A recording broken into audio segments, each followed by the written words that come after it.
कानून महिलाओं के अधिकारों की रक्षा के लिए बनाए गए हैं, लेकिन इनका दुरुपयोग होने की कई घटनाएं सामने आ रही हैं। साथ ही भारतीय न्यायिक प्रक्रिया की धीमी गति और लंबी सुनवाई भी एक गंभीर समस्या बन चुकी है। इसी व्यवस्था का शिकार हुए बेंगलुरु के अतुल सुभाष की दर्दनाक कहानी किसी की भी आंखें नम कर सकती है। बेंगलुरु के मंजुनाथ लेआउट में एक त्रासदी ने पूरे समाज को झकझोर कर रख दिया। एक निजी कंपनी में सीनियर एग्जीक्यूटिव के तौर पर काम करने वाले 34 वर्षीय अतुल सुभाष अपने घर में मृत पाए गए। उन्होंने कथित तौर पर आत्महत्या कर ली। यह घटना न केवल एक व्यक्ति की व्यक्तिगत लड़ाई का अंत थी, बल्कि हमारे समाज में मानसिक स्वास्थ्य और घरेलू विवादों की गंभीरता को भी उजागर करती है।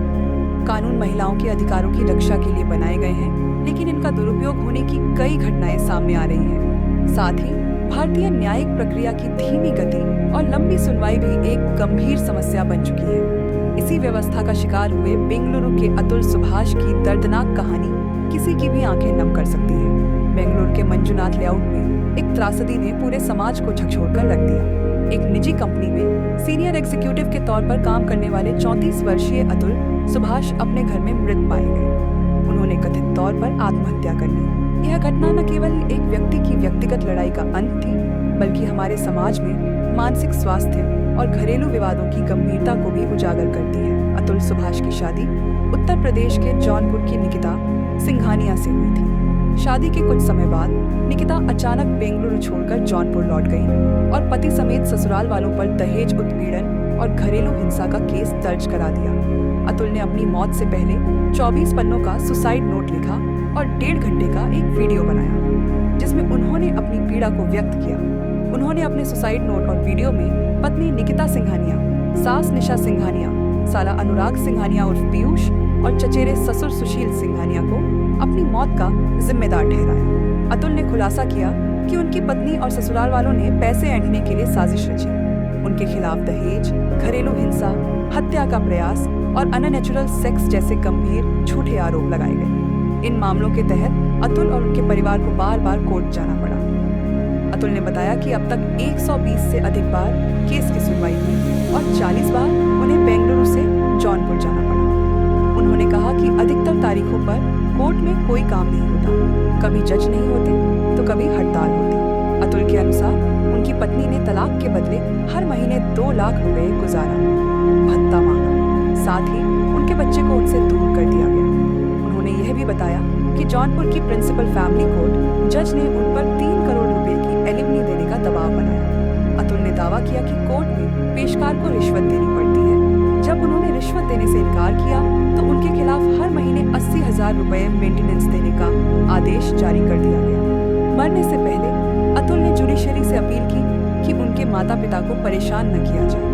उन्होंने पत्नी से गुजारिश की कि उनके बच्चे की परवरिश उनके माता पिता को करने दी जाए। साथ ही उन्होंने अपनी अस्थियों को तब तक विसर्जित न करने की हिदायत दी जब तक न्याय न मिल जाए।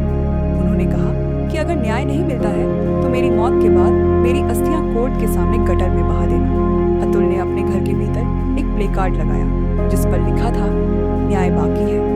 यह वाक्य उनके दर्द और निराशा का प्रतीक था।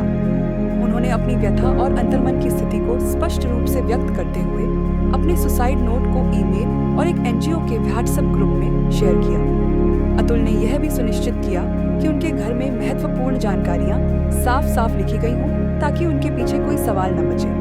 पुलिस ने इस मामले को अप्राकृतिक मृत्यु के रूप में दर्ज किया है और अतुल की पत्नी और उनके परिवार के खिलाफ उकसावे का मामला दर्ज किया गया है। पुलिस इस घटना की गहराई से जांच कर रही है और हर पहलू को ध्यान में रखते हुए न्याय सुनिश्चित करने का प्रयास कर रही है। अतुल का यह कदम इस बात को दर्शाता है कि कैसे मानसिक दबाव और समाज का असंवेदनशील रवैया एक व्यक्ति को निराशा की इस हद तक ले जा सकता है।